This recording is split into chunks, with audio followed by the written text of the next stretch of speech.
ദിവ്യാത്മാക്കൾക്കെല്ലാം വിനീതമായ നമസ്കാരം.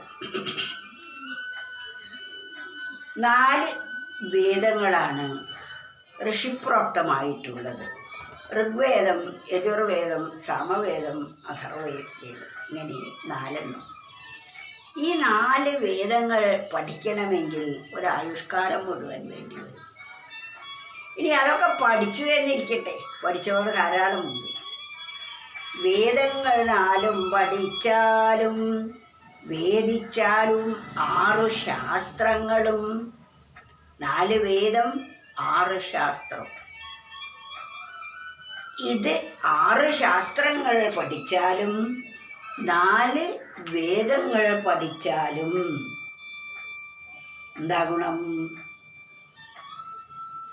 4 വേദങ്ങൾ 4 പഠിച്ചാലും വേദിച്ചാലും 6 ശാസ്ത്രത്തെയും വാദിക്കാം ബോധമുദിക്കില്ലതുകൊണ്ടു. ബോധത്തിൽ വർത്തിക്കുകയെല്ലായ്പ്പോഴും.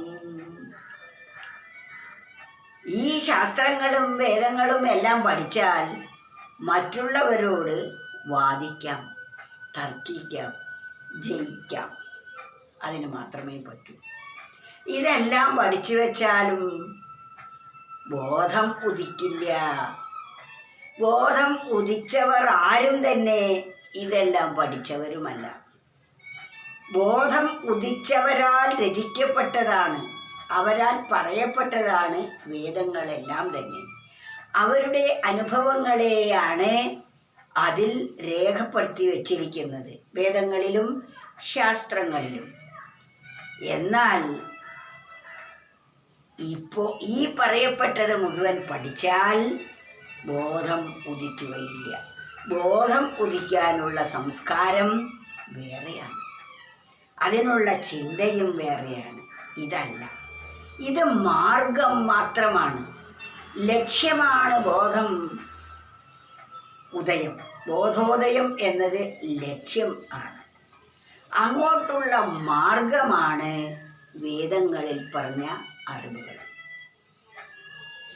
ലക്ഷ്യവും മാർഗവും നല്ലതായിരിക്കണം, എങ്കിൽ മാത്രമേ ജീവിതം ധന്യമായി തീരുകയുള്ളൂ. അതിനാൽ നാം മാർഗത്തിൽ ഭ്രമിക്കരുത്.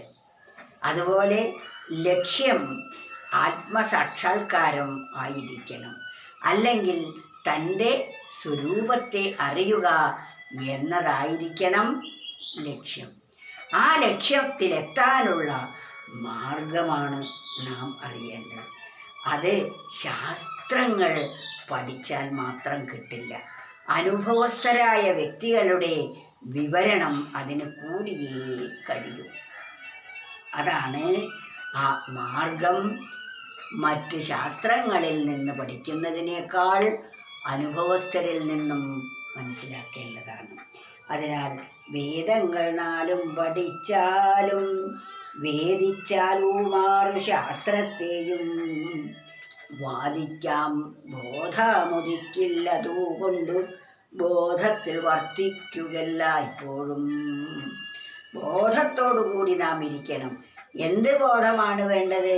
നിത്യമേതാണ്, അനിത്യമേതാണ്.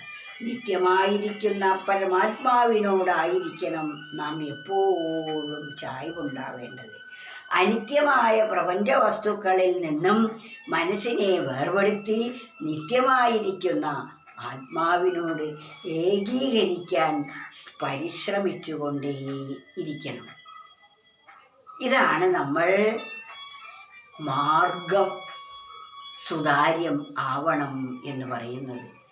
നമ്മുടെ ജീവിതത്തിൻ്റെ പരമമായ ലക്ഷ്യം സ്വന്തം സ്വരൂപത്തെ തിരിച്ചറിയുക എന്നതാണ്. നമ്മൾ ആരാണെന്ന പരമസത്യം ബോധിക്കുക എന്നതാണ്. നമ്മൾ ഇന്ന് ഈ തെറ്റായ ധാരണയാണ്, ഞാൻ എന്നത് ഈ ദേഹമല്ല. ഇപ്പോൾ ദേഹമാണ് ഞാനെന്ന് ധരിച്ചിരിക്കുന്നു, എന്നാൽ ദേഹം ഞാനല്ല. ദേഹത്തിനാണ് സ്ത്രീത്വവും പുരുഷത്വവും ഉള്ളത്. എന്നാൽ നമ്മുടെ ഉള്ളിലെ ധാരണ, സ്ത്രീയുടെ ശരീരത്തിൽ ഇരിക്കുന്ന ഒരാത്മാവിന് തോന്നും ഞാൻ സ്ത്രീയാണ്. പുരുഷൻ്റെ ശരീരത്തിൽ ഇരിക്കുന്ന ഒരാത്മാവിന് തോന്നും ഞാൻ പുരുഷനാണ്. അപ്പോൾ ഉറപ്പായും ആ തോന്നൽ ദേഹം ഞാനാണെന്നതാണ്. എന്നാൽ ആത്മബോധം ഉദയം ചെയ്താൽ പിന്നെ ഞാൻ സ്ത്രീയുമല്ല പുരുഷനുമല്ല. സ്ത്രീയായതും പുരുഷനായതും ദേഹത്തോട് ഒട്ടി നിൽക്കുമ്പോഴാണ്. ദേഹം ഞാൻ അല്ലെങ്കിൽ പിന്നെ ഞാൻ എങ്ങനെയാ സ്ത്രീയാവുന്നത്? ഞാൻ എങ്ങനെ പുരുഷനാകുന്നു? ഞാൻ സ്ത്രീയാണെന്ന് ധരിക്കുന്നതാണ് ബ്രഹ്മചര്യം ഇല്ലായ്മ. ഞാൻ പുരുഷനാണ് എന്ന് ധരിക്കുന്നതാണ് ബ്രഹ്മചര്യം ഇല്ലായ്മ. ബ്രഹ്മചര്യം നമുക്ക് ഉറപ്പ് കിട്ടണമെങ്കിൽ ആദ്യം സ്ത്രീത്വവും പുരുഷത്വവും ഇല്ലാതാവണം. അതാണ് നാം പരിശീലിക്കേണ്ടത്. വേദങ്ങൾ നാലും പഠിച്ചാലും വേദിച്ചാലും ആറു ശാസ്ത്രത്തെയും വാദിക്കാൻ ബോധമുദിക്കില്ലതുകൊണ്ടു ബോധത്തിൽ വർത്തിക്കുകല്ലായ്പ്പോഴും.